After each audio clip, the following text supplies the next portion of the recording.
আমাদের অস্তিত্ব নিয়ে প্রশ্ন তুলছে তারা, এবং আজকের যে সমাবেশ, যে কনটেক্সটে আমরা আসলাম, এটা আমাদের মনে কোনো সন্দেহ জেগেছে বলে আপনাদের আহ্বান জানাই নাই।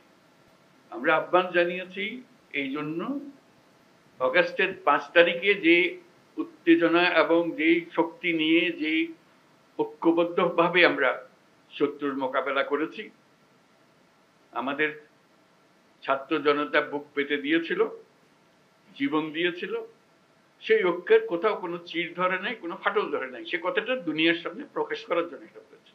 আমরা কোনো দুর্বলতার থেকে এখানে আসি নাই। আমরা এখনো সেই জাতি, যেই জাতি এই 5ই আগস্ট থেকে আমরা যাত্রা করেছিলাম স্বৈরাচারী সরকারকে বিদায় দিয়ে, সেই জাতি এখনো সেই সজাগ আছে, সে মজবুত আছে। সে মজবুত জিনিসটা দুনিয়ার সামনে তুলে ধরা। তারা যেন মনে করছে যে এর মধ্যে ঠান্ডা হয়ে গেছে। ঠান্ডা আমরা হই নাই, আমরা সেই সতেজ। যখন আমরা দেখি পুলিশ বলে যে স্যার একটা মারি তো 4টা দাঁড়ায় যায়, এখনো 4টা না 40টা দাঁড়াবে। এবার সেই জাতি মরে নাই, দুর্বল হয় নাই, সবল আছে। আপনাদেরকে আজকে উপস্থিতিটা শুধু সেটা জানানোর জন্য, আমাদের সবার মনে সেটা জাগিয়ে দেওয়া। এটা আমাদের থেকে ছিনিয়ে নেওয়ার কোনো অবকাশ, কোনো শক্তির নাই। যে যত ষড়যন্ত্র করুক, যত অপপ্রচার করুক, যত কিছুই করুক, আমাদের থেকে এটা ছিনিয়ে নিতে পারবে না। কারণ আমাদের রক্ত এখনো শুকায় নাই। আমাদের দেয়ালে দেয়ালে যে লেখাগুলো আছে আসা যাওয়ার পথে রোজ পড়েন, সেগুলো মুছে যায় না এখনো, দগদগ করছে এগুলো এখনো।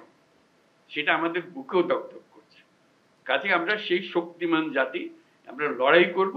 আমরা শুধু হাস্যকর যে প্রচেষ্টাগুলো হচ্ছে সেগুলো তুলে ধরার জন্য আপনাদেরকে আহ্বান জানিয়েছে। আপনাদের মনে কোনো প্রশ্ন ছিল কিনা, আপনারা সুন্দরভাবে সেগুলো তুলে ধরেছেন।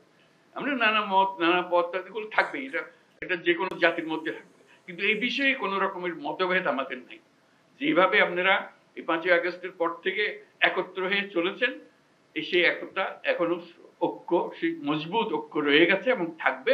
সেটা আমরা জনগণকে জানিয়ে দিলাম আজকে, সবাইকে যেন জানে। সবার মনে আবার সন্দেহ আসছে কি হচ্ছে জানি না, এটা একত্র হয়ে বসাতে, এই ছবিটা শুধু যদি দেখে মানুষের মনে আবার ভরসা থাকবে।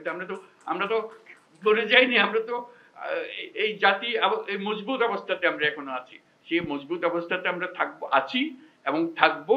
কেউ আমাদের ঐক্য ছিনিয়ে নিতে পারবে না, কেউ আমাদের স্বাধীনতার থেকে আমাদেরকে বঞ্চিত করতে পারবে না। এটাই আমাদের পক্ষে। অসংখ্য ধন্যবাদ আজকে সবাই আসার জন্য। এই পথে আমরা অগ্রসর।